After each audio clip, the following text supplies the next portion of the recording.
All right, let's begin. This is my leadership style presentation. All right, so when I first thought about my leadership style, I kind of thought back to my very first class that I took in my master's program. That class is called Teacher as Leader. And that class is kind of my first introduction to leadership, what it means to be a leader. And a lot of my views have definitely changed kind of throughout my program, but also definitely this class has had a big impact in my thoughts and my perspectives on leaders and kind of their how best to lead. But when I was reflecting on those questions that were asked for this assignment, um, I thought back to that first class that was called Teacher as Leader. And that was definitely my first introduction into leadership. My views have definitely changed. But actually, the final assessment for that class was to create a visual representation of what we learned and how we view leaders and what leadership means to us. And this was my finished project. You can see the H-E-A-R-T in there. It's because our book was called Heart. But all those words, the pictures, and that quote in the middle were just some of those important aspects that I wanted to include because I thought they were important. And although a lot of them have changed, there are still some that have stayed the same. Things I still feel like are important for leaders. But looking back on this gave me a really great starting point when I was reflecting. I definitely think that I'm not ready to be a leader yet. I think I still have a lot to learn and a lot of skills that I need to develop. I used to think that a leader was the person who had all the knowledge, they knew everything, they did their job perfectly, they could answer every question because they knew all the answers. But really that, my definition of a leader has really shifted. I think a big part of that was this class, and especially I think Simon Sinek's quote is the best kind of description of that change. And he says that leaders are responsible for the people who are responsible for the job. I think that was the biggest shift I had to make in my head for what I thought a leader was and what they did. So who am I as a leader? That teacher as leader class, I was able to kind of self-assess my leadership strengths and what I view or how I view leadership. And so in terms of like my workplace appreciation language, it's definitely words of affirmation, which wasn't a surprise for me. My strengths as a professional were harmony and learner. Of course, as a teacher, I love learning. It's kind of one of the reasons I became a teacher. I'm a naturally curious person. I also want to share that learning with others. And second was harmony. I'm definitely a person that, I think I wrote about this actually in a post not too long ago. Actually, it was the values reflection database, was that I really dislike conflict. It makes me super uncomfortable and I don't feel confident in dealing with conflict. But as I was looking back at my old posts from this class, I kind of highlighted a quote that said, harmony is not the same as unanimity. And I probably said that word wrong. But even if individuals in the group or the team have different opinions or thoughts, harmony can still happen, even if there's no consensus, as long as there's kind of like that respectful culture built in that team. So other things I've learned as a leader, I am an Enneagram 6, and I'm pretty, that feels really, really accurate when I was reading the description. I was actually surprised how well it kind of mirrored the 16 personalities in the ISTJ one, which is me. I feel like there's a lot of similarities between those two.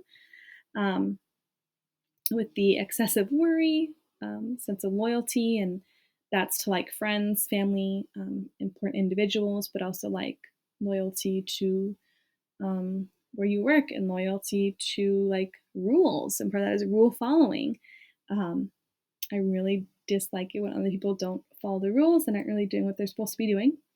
So although some of those things are strengths, some weaknesses of that 6 are that we resist others making decisions for them, which I also wrote about, I think, in a forum post that I Sometimes I feel administrators, think they're doing teachers a favor when they're making decisions for them, kind of like they're taking, something off their plate. When in reality, like I especially I want to be able to, I want to be involved in those decisions and those meetings, especially if they're affecting me. Six is avoid being controlled, which is very accurate, but also that we are a bundle of opposites. So even if we don't want others to make decisions for us, we as sixes are indecisive. We also don't like having all the responsibility on us, even though we don't like being controlled. So I kind of had to laugh at that because it's very true. So knowing this about me as a leader, where does it kind of how does it affect my leadership style? And I think it's no surprise that I definitely advocate for a more shared leadership style.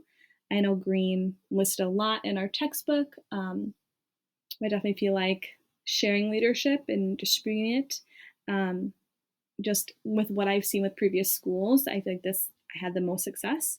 Um, the previous school I actually worked at definitely had a shared leadership approach, and I feel like it was very effective and very positive. But this graphic I took from the Green textbook, and it was kind of explaining, different decision-making powers and how to share them.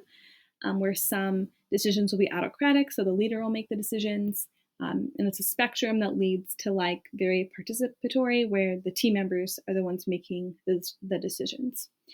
So part of the shared leadership is leaders eliciting feedback and getting input from members, especially those who are being kind of affected um, by the decision or by the change.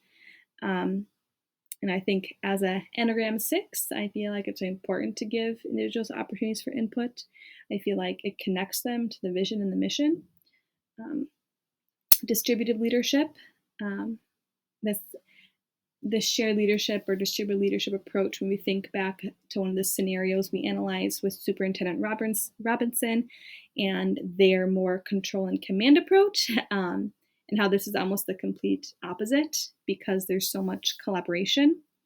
A quote I like from Green is, when a collaborative culture exists, individuals support one another, display collegiality, trust, openness, professionalism, and a desire to serve all students. I feel like that's kind of the goal of schools, is that everyone is on the same page in that the purpose is to better serve all students. And the last part of shared leadership is allowing for autonomy. The article by Hoare, and that includes a quote at the bottom, is, he talks about how some decisions are his to make as a principal, some are for him and the teachers to make, and others he just allows teachers to make. And that quote at the bottom there, truly having power means giving it away, and over time I have found myself making few decisions for others. I just liked his like thoughts on leadership and kind of the autonomy he allows his teachers to have, especially those who are veteran teachers. Another aspect of my leadership style, and this is probably one that I want to work on more, is being a member of a team always. Whether you are a teacher who is leading, you're a principal, you're at the district level, you are always a member of a team. No one really works ever just by themselves. I think, when I used to think that a leader had all the answers and knew everything, I kind of forgot that there's other side of leadership where your other responsibility is that you're developing a team culture or a group culture that is really supportive, and then there's a lot of empathy. I think back to Simon Sinek's speech about empathy and how it's important to care about your employee as a human and not really just their work performance. Those things are not, those things kind of go together. Sometimes it's hard to separate your personal life from your professional life, and the importance of being vulnerable and making people at your work feel safe and that they're able to ask questions and admit when they make a mistake. And part of that is leading and not managing. Managing, kind of your goal is to have the best output, the best performance. And with leading, you really care about the person. Um, that's kind of, again, leads back to that quote about, as a leader, you're responsible for the people responsible for the job. So it's really important to develop those effective alliances among your team members. Developing effective alliances was actually one of the chapters in that Heart book that we read for Teacher as Leader class. And a quote from that chapter is, "Everyone understands that the real way to become a great teacher and leader of others is to exist in and become part of a great teacher and leader team." So looking forward, in order to continue to develop my leadership skills, um, I plan on looking for opportunities to practice these skills. I'm not a leader yet, but I did join my school's equity team this year, and though I'm not leading, it does give me an opportunity to give input and make and have power to make decisions that are affecting my school.